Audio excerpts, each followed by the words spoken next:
नमस्कार दोस्तों आज वाली इस वीडियो में हम विस्तार से चर्चा करने वाले हैं उत्तर प्रदेश, बिहार और झारखंड के राजनीति को प्रभावित करने वाले दो पार्टियों के दो राष्ट्रीय अध्यक्ष की। दोस्तों, मैं बात कर रहा हूं उत्तर प्रदेश के निषाद पार्टी के राष्ट्रीय अध्यक्ष संजय निषाद और बिहार और झारखंड के राजनीति को करने वाले वीआईपी पार्टी के राष्ट्रीय अध्यक्ष मुकेश सहनी की।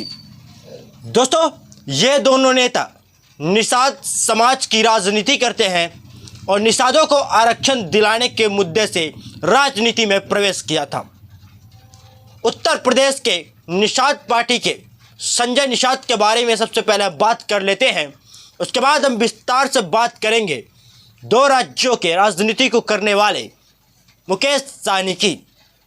दोस्तों, संजय निषाद को अपने पार्टी को बनाए हुए 10 सालों से ज़्यादा हो गया है।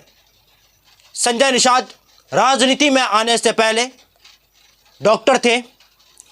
राजनीति में आने से पहले वह छोटे छोटे कार्यक्रम किया करते थे समाज में।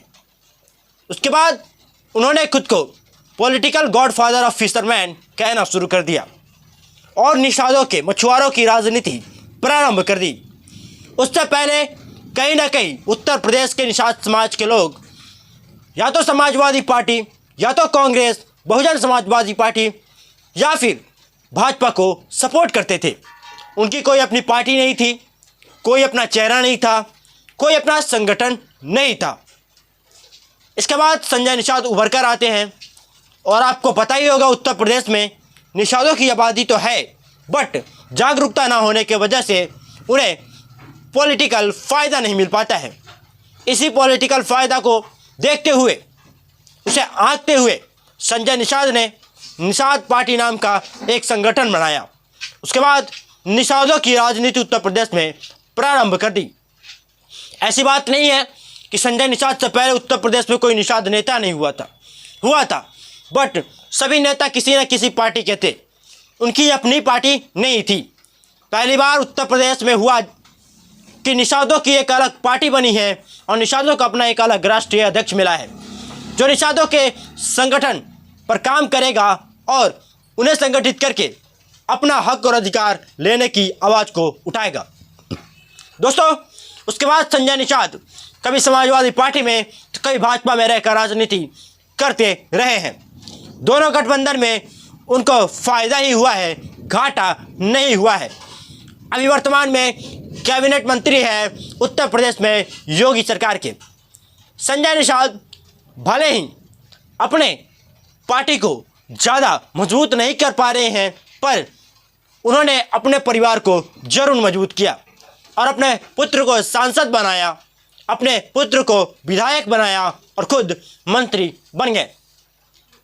दोस्तों, भले ही उत्तर प्रदेश के निषादों को अभी कोई फ़ायदा नहीं हुआ, वह सदन में जाकर किसी भी प्रकार के निषादों के आरक्षण की मांग नहीं उठाते हैं, बट अपने आप को उन्होंने जरूर समृद्ध कर लिया।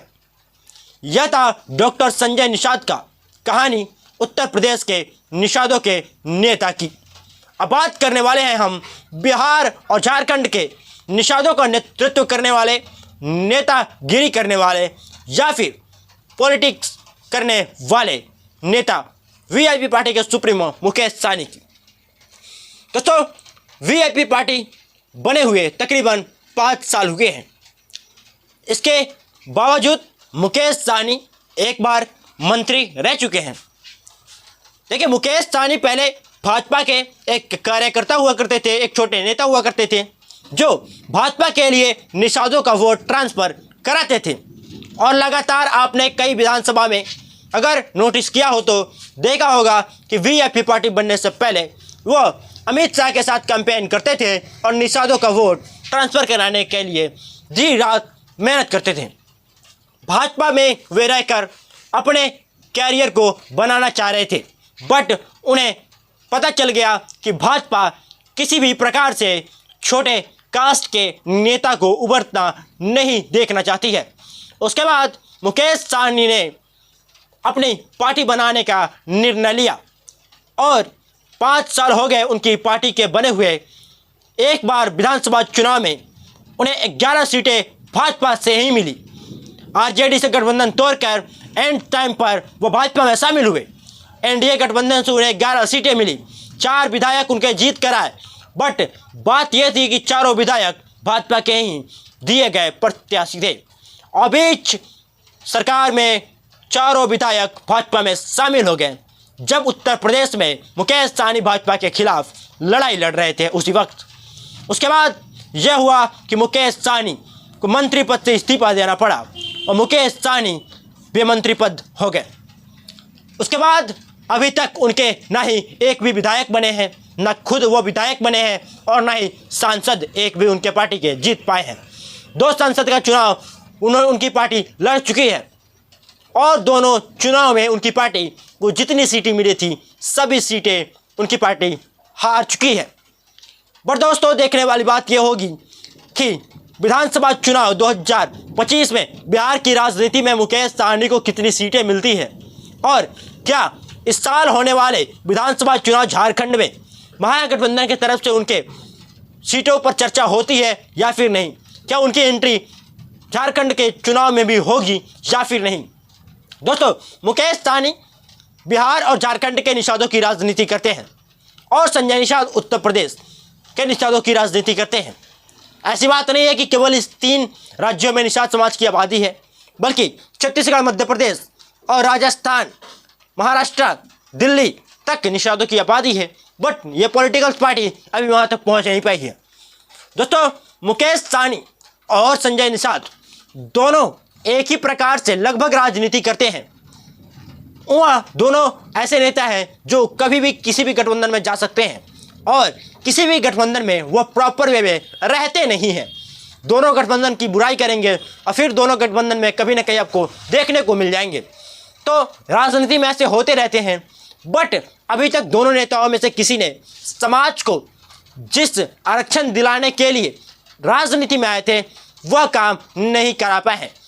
बट मुकेश सहनी इस बार के लोकसभा चुनाव में इंडिया अलायंस की तरफ से प्रचार करते समय उन्होंने बार बार इस मुद्दे को उठाया और बोला कि अगर इंडिया अलायंस की सरकार बनेगी तो राहुल गांधी जी से बात करके सबसे पहला काम मैं यही कराऊंगा।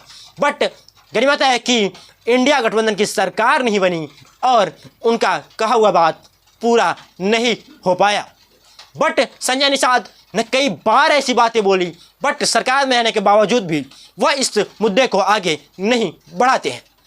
दोस्तों, ये पूरा वीडियो निषाद समाज के पॉलिटिकल गॉडफादरों पर थी, जो खुद को पॉलिटिकल गॉडफादर ऑफ निषाद कहते हैं, फिशरमैन कहते हैं। ये दोनों नेता खुद को निषादों के राजनीति का पिता साबित करने पर तुले हुए हैं और दोनों अपने कद को धीरे धीरे बढ़ा रहे हैं, जिससे कहीं ना कहीं निषाद समाज को राजनीति में भागीदारी भी मिल रही है। घाटे भी होते हैं तो फायदे भी होते हैं राजनीति के। दोस्तों, ये वीडियो मैंने इसलिए बनाया कि आप सभी समझ सकें कि आखिर निषादों के लिए कौन सा नेता बेटर है।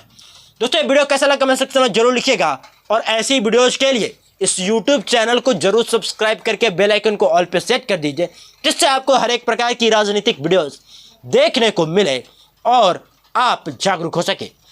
मिलते हैं नेक्स्ट वीडियो में, तब तक के लिए धन्यवाद।